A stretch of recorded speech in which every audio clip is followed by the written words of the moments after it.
Hi everybody, this is Sherry, and I wanted to show you the next project that I've been working on. I love my Tim Holtz Distress inks, and I love the ink blending tool that I use, but I needed more, and it was just expensive to try to get one for each color that I had. So I went to the hardware store, and they cut me a piece of wood. Now, the guy that cut the wood there did not do as good of a job as I would have liked. It was kind of ripped and torn, and I would have been sanding for days.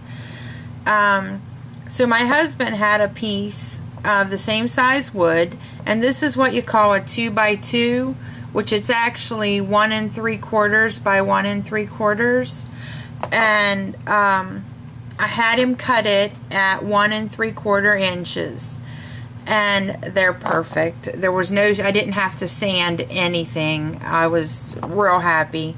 The piece of wood, it's like 8 feet, costs less than $2. So you can imagine how many I got, and how many I still have to do. But that's alright, I'm not complaining, I'm very happy. And what I'm going to show you is this is how I made them. Now, I followed a tutorial by Lovely Scrappin', LUVLEESCRAPPIN, Lovely Scrappin'. And there were several tutorials, but I liked hers the best because I believe hers resembled the Tim Holtz or the Ranger distress tool the closest.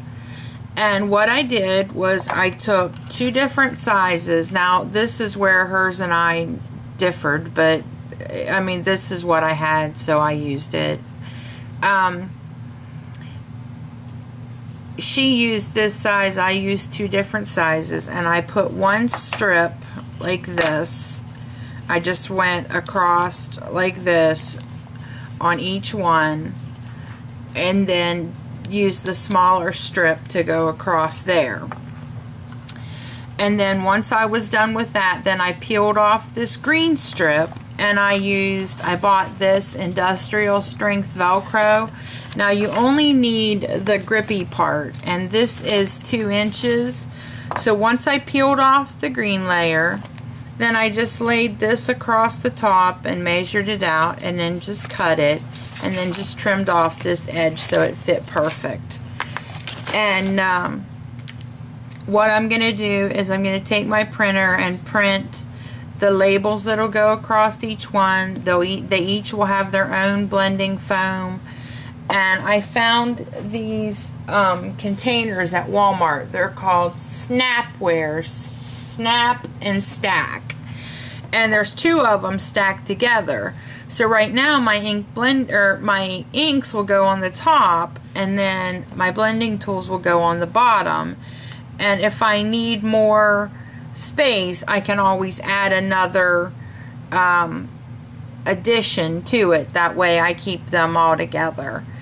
And I was gonna do a handle, but to be honest, I have arthritis, and it's hard to grip that handle. So this works really well for me. It's real smooth. I'm very happy with it. And super cheap to make. For less than $13, I got approximately 45, I believe it is. So I was real happy with them. And if if this was a little confusing, you can always go to Lovely Scrappin' and watch her video. But you just layer that down first, all the way across, and then trim it to fit. And then you put your Velcro, and again, you do not have to buy the industrial Velcro. That's just what I got. And some people put glue down, and even hot glue, but I was worried that would be kind of warbly and not be flat.